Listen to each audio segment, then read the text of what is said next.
All right, let's get right into it. Today we're going to talk about Neville Goddard's Art of Manifestation. But we're not going to treat it as some abstract idea. We're going to break it down into a real, practical tool set that you can actually use to consciously shape your life. So, let me just throw this out there right at the start. What if reality isn't something that just happens to you? What if it's something you're actively creating every single second of every day? That's the huge, reality-bending idea we're diving into. Okay, so first up, we have to tackle this foundational principle because it literally changes everything. Neville Goddard's core teaching is simple, but it's massive. He says your inner world, your feelings, your thoughts, they don't just influence your reality, they create it. The world you see around you, it's just a mirror reflecting what's going on inside of you. And look at this. This just flips our whole understanding of cause and effect right on its head.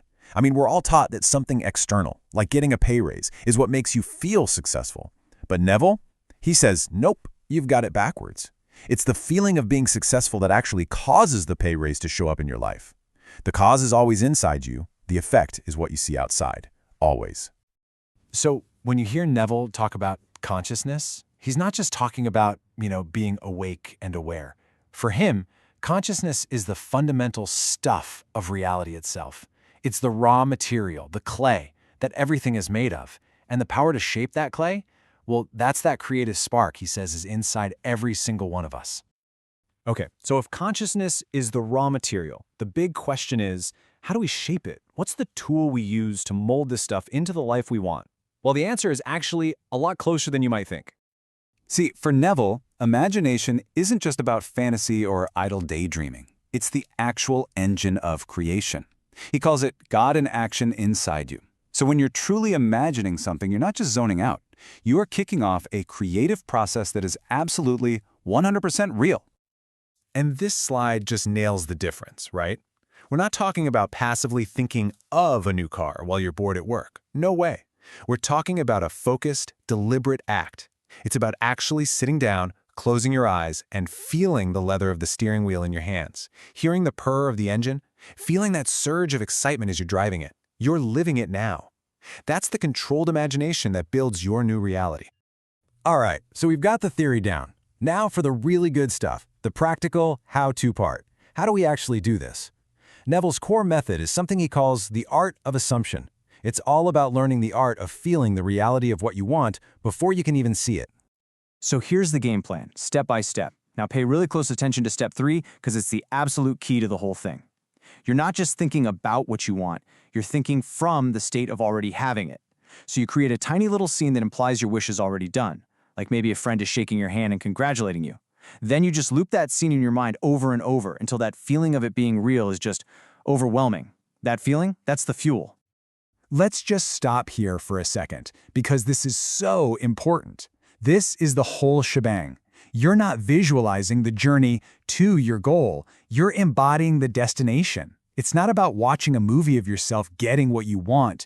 You are the star of the movie, living in the final scene, right here, right now. And look, this isn't about fooling yourself. It's about giving new instructions to your subconscious mind. Think of your subconscious like this incredibly fertile garden soil. It doesn't judge what you plant, whether it's a seed of joy or a seed of sorrow, it just makes it grow. So when you persist in feeling your wish fulfilled, you're basically watering the exact seed you want to sprout.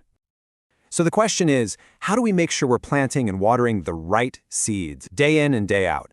Let's get into a couple of really powerful practical tools you can use every single day to really lock in that feeling. So we're going to look at two things: your inner conversations, the stuff you say to yourself all day, and that amazing moment right before you drift off to sleep. These are your primetime opportunities to impress your subconscious. Why? Because in those moments, your logical, critical mind is kind of taking a break, which gives you a direct hotline to your creative power. Okay, technique number 1, your inner conversations. We all have that voice in our head, right? Well, that inner chatter isn't just random noise. It's literally a rehearsal for your future. If you spend all day mentally complaining or worrying, guess what script your life is going to follow? So the trick here is to become the director. Start consciously scripting those inner conversations to match what you want. Imagine hearing a friend congratulate you on that new job over and over. Now for technique number 2, which targets what is, honestly, a magical time of day, that drowsy, relaxed state right before you conk out. This is your golden opportunity. Your conscious mind, that rational gatekeeper, is getting sleepy. Its guard is down. This lets you sneak that feeling of your wish fulfilled right past it and plant it directly in your subconscious. Seriously, falling asleep feeling grateful for something that hasn't even happened yet, that might be the most powerful thing you can do. All right, we're getting to the end here, and this is probably the most important part of all. Neville never wanted anyone to just blindly believe him. He was adamant that this is a universal law just like gravity. And just like gravity, you have to test it for yourself. Neville often pointed to this verse not as a religious thing, but as a direct challenge from your own inner power. It's like your deeper self is saying to you, hey, don't just take my word for it, I dare you. Dare to assume you are already who you want to be. Put me to the test, and just watch what happens in your world. So, what's the bottom line here? It's really simple. All the power, and yep, all the responsibility, lives inside of you. It means we stop looking for people or circumstances to blame or to save us. The world is just a projection of what's inside, and the only person you ever need to change is you. And that really brings us to the final question, which is the only one that actually matters. Let's say you just try this as an experiment. If you accept just for a moment that you have this incredible creative power, what's the first thing you're going to do with it? What's the first dream you are going to bring to life? Because the test? Well, it starts right now.